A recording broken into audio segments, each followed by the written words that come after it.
pastor não, um ex-pastor protestante, que se Deus quiser o Padre Oscar vai trazer na gosta, nem se for de charrete, piada, amarrado. Ele era da Assembleia de Deus, e Nossa Senhora apareceu 3 vezes para ele na Assembleia de Deus. E ele, ao invés de virar católico, a anta começou a pregar sobre Maria na Assembleia de Deus. Olha o problema que ele arrumou. Aí os irmãos, ao invés de aceitar Jesus como Senhor, começou também a aceitar Maria como mãe.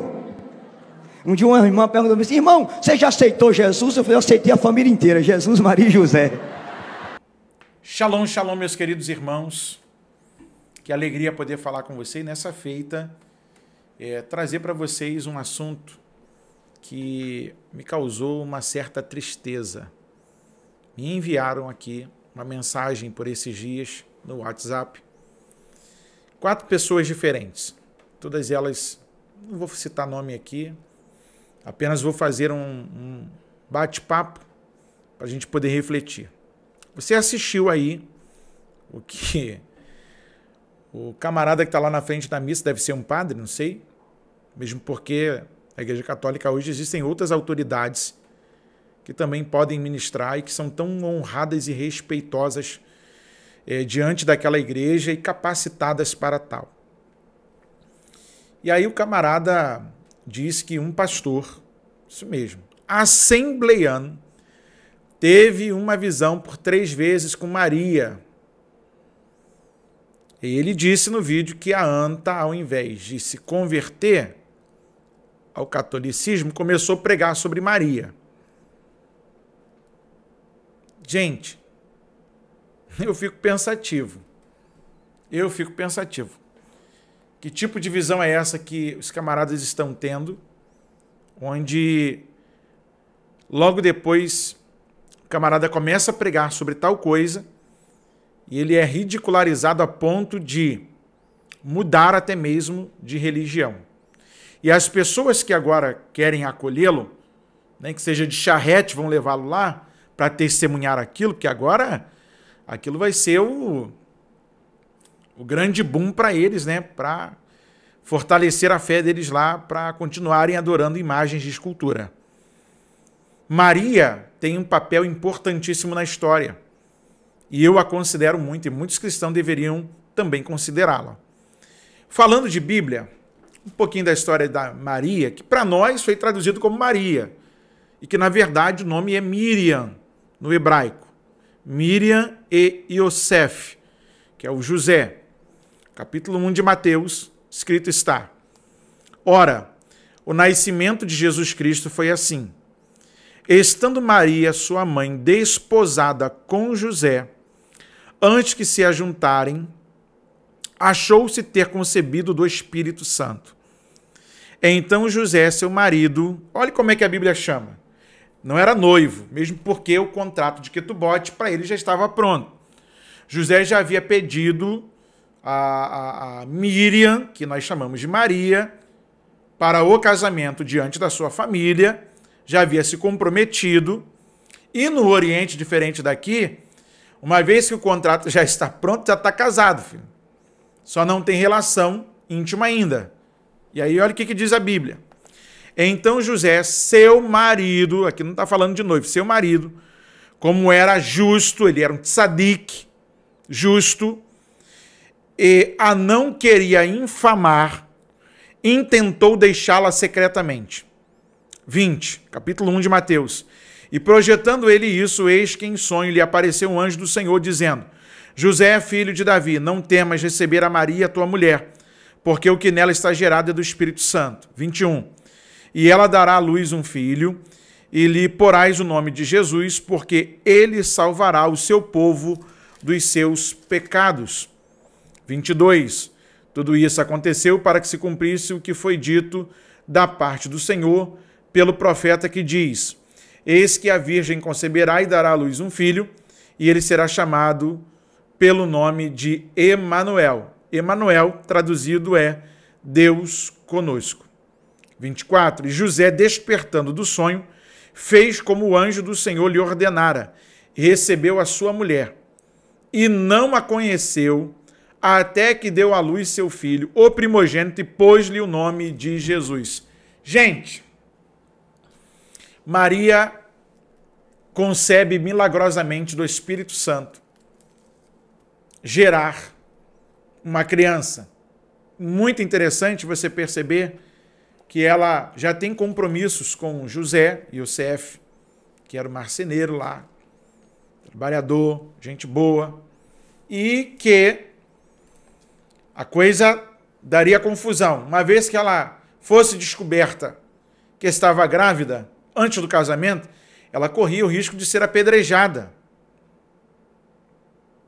Ok? Ambos corriam risco de vida. Vamos à Bíblia, falando de Bíblia, capítulo 1 do livro de Lucas, Evangelho de Jesus Cristo, segundo escreveu o doutor Lucas, verso de número 26. O anúncio do nascimento de Jesus. E essas informações aqui são preciosíssimas. E no 6º mês foi o anjo Gabriel enviado por Deus a uma cidade da Galileia chamada Nazaré, a uma virgem desposada com um homem cujo nome era José, da casa de Davi, e o nome da virgem era Maria. E entrando o anjo onde ela estava, disse: Salve, agraciada, o Senhor é contigo, bendita és tu entre as mulheres. E vendo-o, ela turbou-se muito com aquelas palavras e considerava que saudação seria esta. Disse-lhe então o anjo, verso 30, Maria, não temas, porque achaste graça diante de Deus. 31. E eis que em teu ventre conceberás e darás à luz um filho, e por-lhe-ás o nome de Jesus. 32. Este será grande e será chamado Filho do Altíssimo. E o Senhor Deus lhe dará o trono de Davi, seu pai. 33. E reinará eternamente na casa de Jacó, e o seu reino não terá fim. E disse Maria ao anjo: Como se fará isso, visto que não conheço homem? E respondendo o anjo, disse: Descerá sobre ti o Espírito Santo, e a virtude do Altíssimo te cobrirá com a sua sombra, pelo que também o santo que de ti há de nascer será chamado Filho de Deus.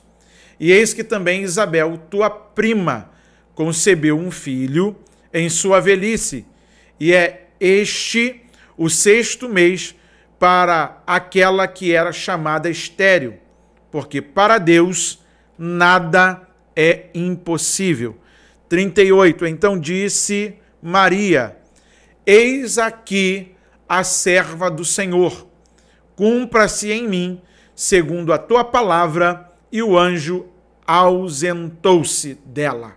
Eu acho lindo Maria olhar para toda aquela revelação, para todo aquele anúncio de Deus na boca do anjo para a sua vida, e ela, ao invés de questionar, ficar ali dando as suas desculpas, ela simplesmente disse: Eis-me aqui, cumpra-se em mim.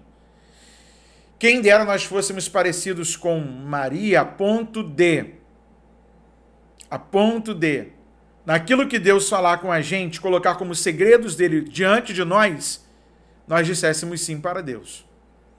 Maria tem um papel importante na história, como a mãe de Jesus? Sim, importantíssimo. Mas ela não é mediadora de nada. Só há um mediador entre Deus e os homens. Só há um mediador entre Deus e os homens. E quem é esse mediador não é uma mulher. Quem faz esta mediação entre a terra e o céu é uma pessoa apenas, que é Jesus. E eu preciso pensar aqui com você, por que as pessoas insistem em falar uma coisa que não é. Maria tem o seu papel importante? Sim, importantíssimo. Mas ela não salva ninguém. E ainda precisava do seu filho para ser salva. Só que as pessoas ficam nessa e tal. Não, porque Maria, mãe de Deus. Gente, não estou aqui desdenhando da fé de ninguém. Primeira carta de Paulo a Timóteo, capítulo de número 2. Verso de número 3. Porque isto é bom e agradável diante de Deus, nosso Salvador, que quer que todos os homens se salvem e venham ao conhecimento da verdade. Verso 5 do capítulo 2 da primeira carta de Paulo a Timóteo. Porque há um só Deus e um só mediador entre Deus e os homens, Jesus Cristo, homem, o qual se deu a si mesmo em preço de redenção por todos, para servir de testemunha a seu tempo. Para o que, digo a verdade em Cristo, não minto, fui constituído pregador e apóstolo e doutor dos gentios na fé e na verdade. Quero, pois, que os homens orem em todo lugar, levantando mãos santas, sem ira e sem contenda. Verso 5, porque há um só Deus e um só mediador entre Deus e os homens, Jesus Cristo, homem, o qual se deu a si mesmo em preço de redenção por todos, para servir de testemunho a seu tempo. Maria tem um papel importantíssimo de gerar o Salvador, mas não dar a sua vida por ninguém. Ela não morre numa cruz, o seu sangue não salva. Só que as pessoas insistem em dizer que Maria salva, que Maria intercede por conta lá das bodas de Caná da Galileia, quando ela vai interceder diante de Jesus, e Jesus diz para ela, não é chegada a minha hora, tipo, fica na sua, eu conheço a hora que eu tenho que trabalhar, eu não preciso você me dando ordem. É igual uns crentes que dizem assim, Senhor, se tu não fizer, mais ou menos assim. Ainda quero ler um outro texto com você, porque o que me preocupa é o desvio do tal pastor, que ao invés de pregar a Bíblia, ele agora ficou deturpado na sua mente, sendo um meio de vergonha, todo mundo rindo dele lá, os mesmos que vão acolhê-lo, porque agora ele acredita em Maria. Vamos ao que Paulo disse a Timóteo, segunda carta de Paulo a Timóteo, capítulo de número 4. Conjuro-te, pois, diante de Deus e do Senhor Jesus Cristo, que há de julgar os vivos e os mortos na sua vinda e no seu reino, que pregues a palavra instes a tempo e fora de tempo, redarguas, repreendas, exortes com toda longanimidade e doutrina, porque virá tempo em que não sofrerão a sã doutrina, mas tendo comichão nos ouvidos, amontoarão para si doutores conforme as suas próprias concupiscências, e desviarão os ouvidos da verdade, voltando às fábulas. Mas tu se sóbrio em tudo e sofres aflições, faz a obra de um evangelista, cumpre o teu ministério. Querido, pastor amado, ainda dá tempo de você se redimir. Ainda dá tempo de você voltar para as Sagradas Escrituras, como diziam os reformadores, sola escritura. Todo personagem bíblico foi importante na história. Nós não descartamos ninguém, até Judas foi importante para cumprir o papel daquele que conduziria como traidor o nosso Salvador. Até o ímpio tem o seu papel para o dia da calamidade. Ninguém ali é descartado, ok? Agora, eu colocar Maria acima de tudo, eu dizer que, a partir de uma visão translocada, porque eu não acredito que essa visão veio de Deus, porque te desviou da Bíblia, isso não é de Deus. É aí que eu falo aqui e toco no assunto sempre. Você precisa ter discernimento o que é de Deus, o que não é de Deus. E aí nós vamos pedir aqui, Deus, misericórdia. Porque aquilo que eu vejo e digo que vem como visão para mim, e não está ligado à palavra, a verdade da palavra, ela é uma distorção à palavra, isso não é de Deus. Rejeita. Joga fora, não se alimente disso, porque tudo que Deus nos falar estará conectado à sua palavra, e a palavra, a Bíblia, é a maior profecia, a maior revelação de Deus, e porque não examinamos as Escrituras, nós vivemos esse monte de confusão. Que Deus tenha misericórdia de nós, que Deus nos ajude na caminhada a perseverarmos na palavra do Senhor. Jesus mesmo disse em João 17, na oração sacerdotal, verso 17, santifica-os na verdade, a tua palavra é a verdade.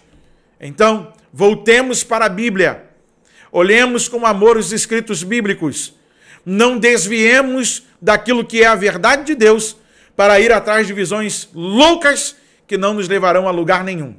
Fica aqui o meu apelo e a minha palavra pastoral para essa turma que fica aí indo de visão em visão e que não leva a lugar nenhum. Pelo contrário, leva a sermos escarnecidos e mostra os desvios de conduta por conta do desvio da Bíblia. Deus tenha misericórdia de nós. Deus tenha misericórdia de nós. Fica aqui o meu apelo como pastor, como ensinador. Voltemos à Bíblia. Deus abençoe a sua vida, Deus abençoe a sua casa, falando de Bíblia.